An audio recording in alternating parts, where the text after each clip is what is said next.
Hello, my name is Holly. Welcome to the Murder She Shed. This is the place I discuss true crime right from my she shed. Hang around, sit down.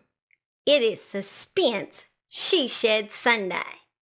And I'm coming to you with a double feature.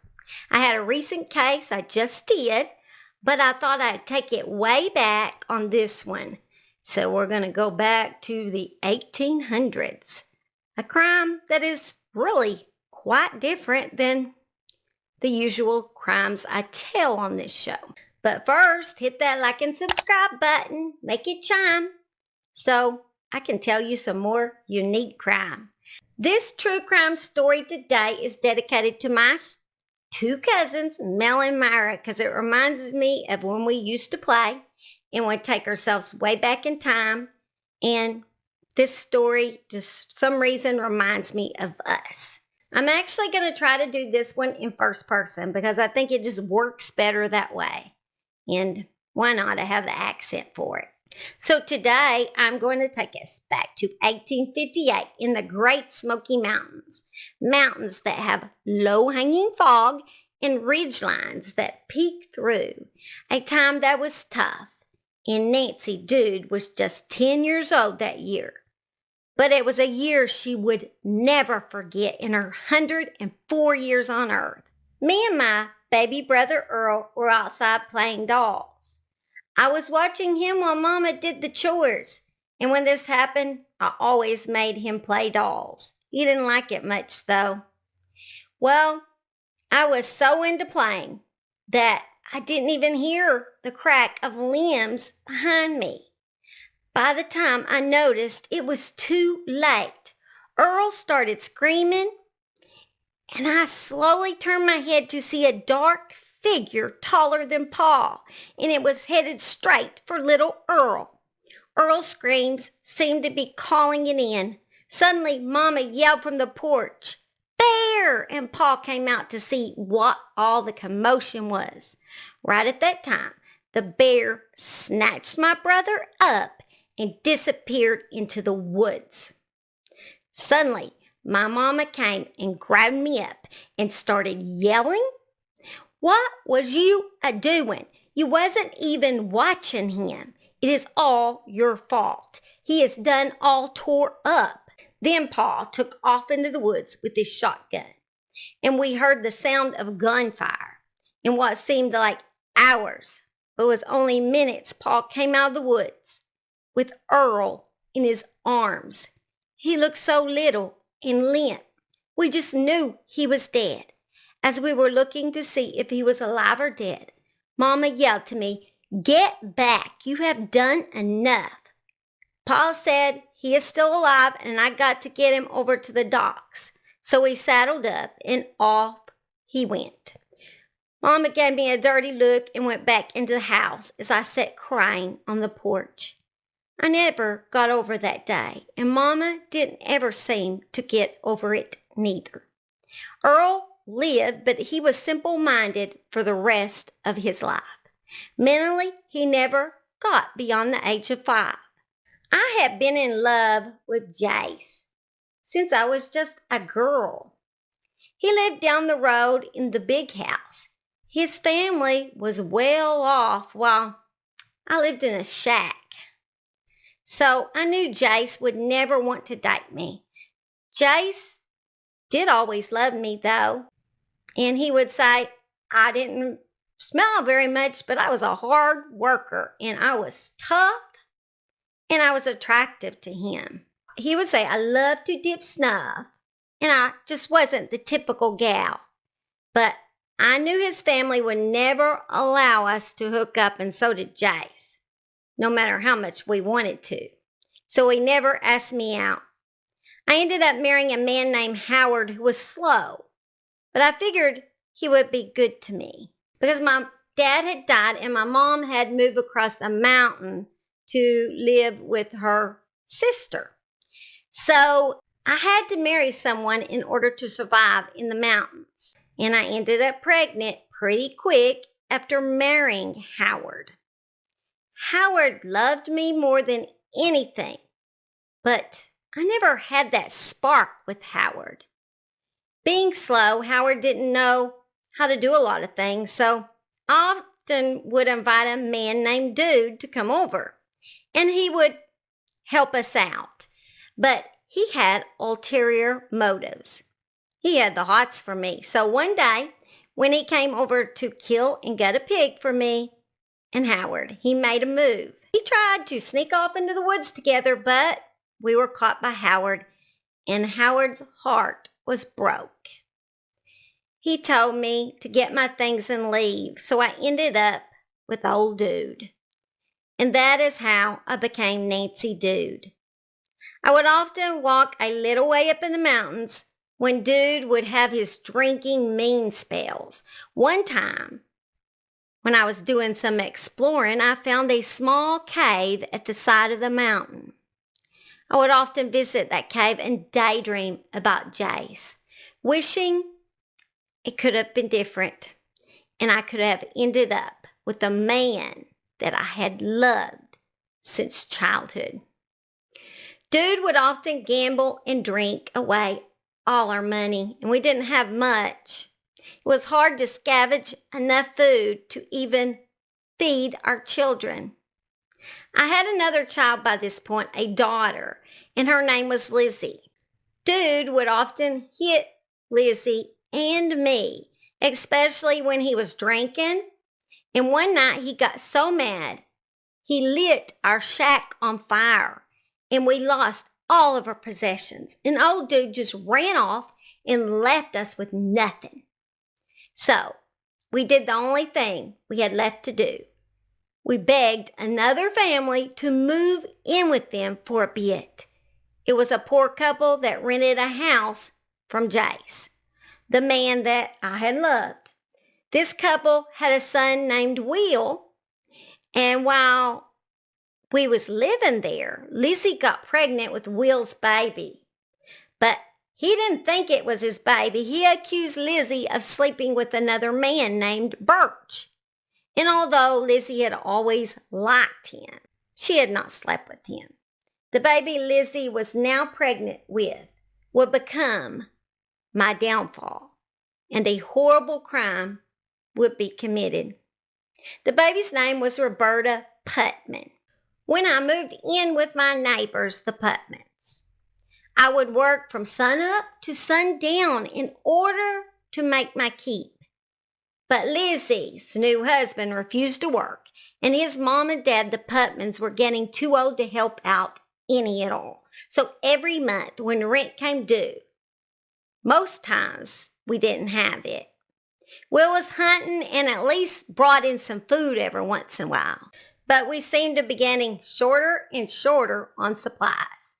Lizzie ended up getting pregnant again.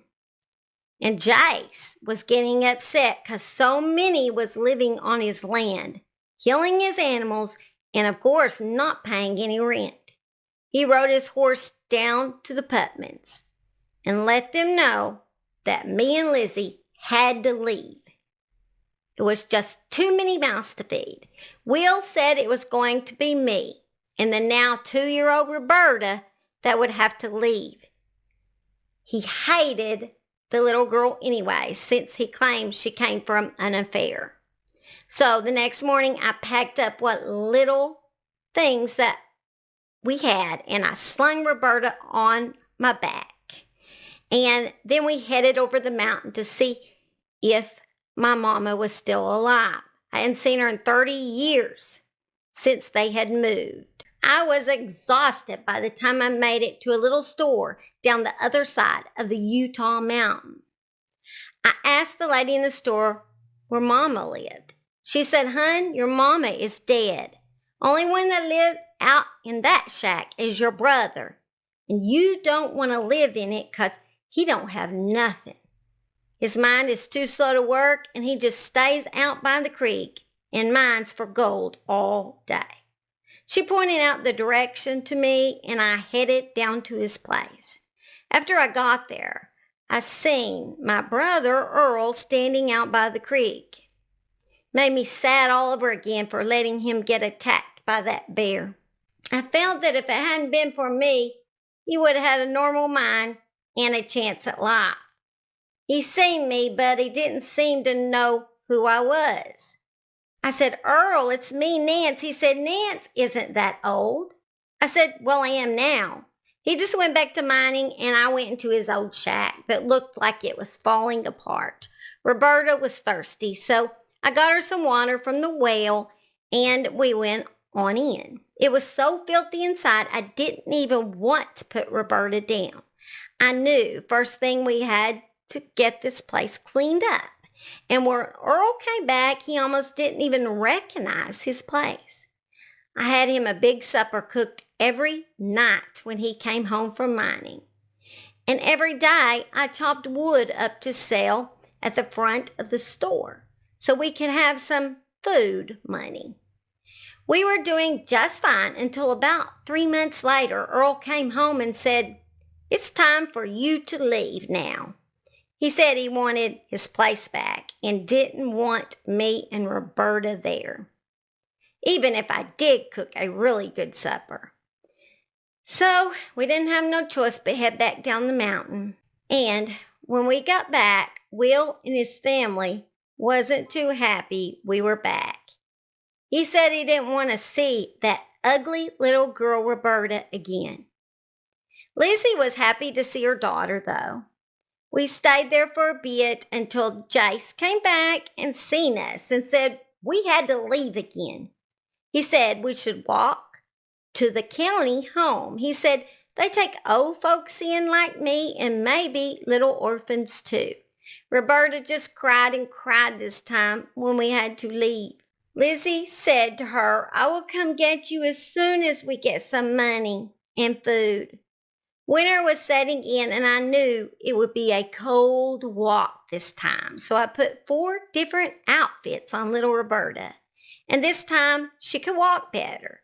So as long as she could make it, I was going to just have her walk. After walking for a few miles, we was freezing, and I seen that we were fixing to pass Cora's house, a lady that went to church with me.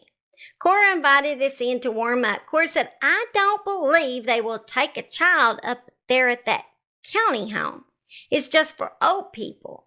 I then asked Cora if she wanted Roberta. Cora said, no, I got all the kids I can handle. Roberta was playing with 2 wooden sticks she found on the floor. And Cora looked at her and said, well, that's a whammy diddle. My boys made that. And you can have it if you want it, hun.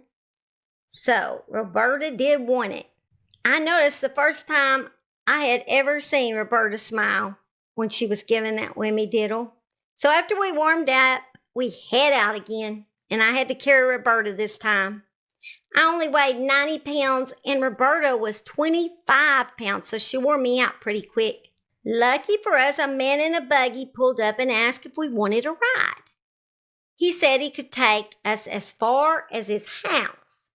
So I decided it was a good time to dip some snuff until the man said he was a reverend. So I decided he might not like that. After we got to his house, I seen kids playing in the front yard.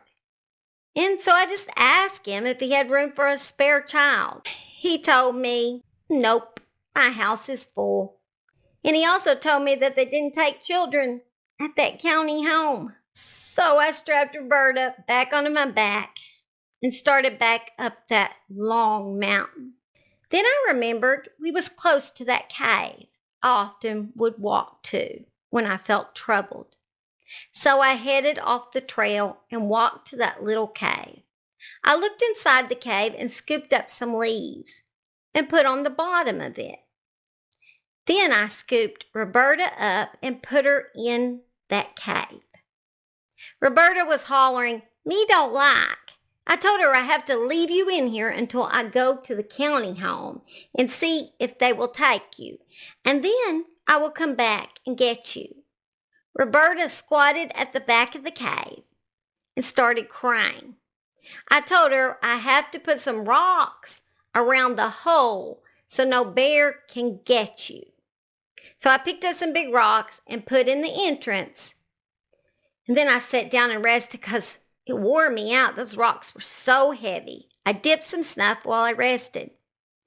I could hear Roberta saying, "Mama, Mama, Mama, don't leave." I said, "Hush, or that old bear will get you." As I walked off, I whispered to myself, "There's a lot you won't have to go through." I then started walking back to Lizzie and Will's place as I was hearing soft crying as I was walking away. When I got home, Lizzie said, "I thought she was going to the county home." I said, "I did. I took Roberta to the county home and a nice man in a buggy gave us a ride. So I just came back since Will was just mainly wanting Roberta to not stay here." 3 weeks would pass when all the people up in the holler gathered at the creek for a baptizing. Lizzie had knitted a sweater and a note to give a friend so he could write it out to the county home for Roberta. She wanted her to understand why she had to give her away for now. So her old beau Birch rode up to the county home, and when he got there, they said, "We never took a little girl. We only take old people in here." He rode back to the Putnams and told Lizzie, and she started hollering, "Mama, what did you do with my little girl?" I came out of the shack and said, "I gave her to some man in a buggy." Birch went investigating and found Cora, who gave Roberta the toy and said, "Oh, Nance tried to give her to me. She said something felt off when she left." Then he ran into the Reverend, who said, "No, I couldn't take the little girl." So Birch headed out to talk to the sheriff. The sheriff rode out to question Nance and let her know it was weird how her story keeps changing. Nance told him it's nobody's business what we do to the little girl, 'cause she was ours. So the sheriff arrested Will, Lizzie, and Nance and took them to the jail. And the very next day, Lizzie went into labor and had that baby in the jail cell. People were gathering and watching them like they was zoo animals. Everyone in town had heard about the granny killer by now. And here she was in the jail cell with a newborn. Will, Lizzie, and the baby were released from jail. After that, the town folks started throwing rocks through the jail cell window and calling me a witch. Meanwhile, people had been scouring the woods looking for the little Roberta. They had been looking for her for 10 days, and a lot of people had already gave up. But on April 17, 1913, when young Frank and his pup, who you can see in the lower right of this picture, had found a rocky ledge to explore, when suddenly Frank's dog started digging and acting all crazy. Frank ran up and seen a little bit of a hole, so he pulled a rock out, and suddenly the smell of death hit him. Frank started yelling, "She is here! She's here! And someone get the sheriff." Frank felt like he might faint. She was laying on her face on a pile of damp, dark leaves. Her blonde hair still was beautiful. Her arms and legs had turned black, and the ends of her fingers were gone, with nothing but little stumps caked with month-old blood. Beside her in the leaves was the Wimmy-diddle toy Cora had given her. Here is a picture, although it is very hard to tell that it is her remains in the lower left-hand side. The sheriff noticed how heavy the rocks were that was put in front of the cave and wondered how Nancy could have carried them since she only weighed 90 pounds. The coroner's jury was that Roberta had died by starvation and exposure. Meanwhile, I was sitting in the jail while people were hollering, "Hang that witch and give us that old lady. We will take care of you," they said. During the time a picture was taken of me with my grin face look, Lizzie came and visited me a few days before the trial and gave me a dress to wear to trial and some snuff. She felt sorry for me. She knew I did all that for her, because we didn't have any food on the table. And Will was going to put her on the streets on the day of the trial when the sheriff was walking me to court. And to a jury that they couldn't pick because so many people knew about me and how I murdered my granddaughter. A crowd jumped me and started beating me. And several men then dragged me to a huge oak tree, and one of them threw a rope over a branch. The townspeople were hollering, "Hang her, hang her." My face and hair were all bloody. Suddenly I seen a man I knew so well ride up on a horse, a man I loved at one time and knew if only I had been able to marry this man, my life would have been so different. Jace rode up to me and cocked his .30-30 and aimed it at the face of the man holding the rope and said, "Turn her loose." As I was let go, I staggered and fell on the ground. Jace helped me to my feet and put me in the saddle and led me with the horse back to the jail. They then took me to Swain County for my trial, and I was confined to the state prison at hard labor for a period of 30 years. I was released at the age of 80 and showed up at Lizzie's door, but they wouldn't let me live with them. But someone allowed me to rent an old building that was falling apart, and I lived there until I was 104 years old. At 104, I was found at the back of an old building, face down, just like Roberta was found. I died of a heart attack while chopping wood to sell in order to survive. The locals would say you could hear cries and screams and occasionally a soft wind whisper that sounded like "Mama, Mama," echoed down the Utah mountain for years after Roberta's death. Roberta was buried miles away from her parents in a graveyard among strangers, but the locals got together and got her a gravestone. I was buried on a grassy knoll above Conley's Creek with only a jagged black rock as my monument. I told you that story was a little bit different, little bit unique. Do you think she had a good reason to let her little granddaughter die in that way? Or was it just cruel and evil? Was it selfish? What do you guys think? Let me know in the comments. And it was just something that left me hanging and I wasn't sure what to think about it. So maybe you guys have an idea what y'all think. I know the times back there were rough. And sometimes you did things that you usually wouldn't do nowadays. So, all right, guys, I will see you on Wacky World Wednesday. You guys have a blessed week. Love y'all. Bye. Now, my Savior, I was filled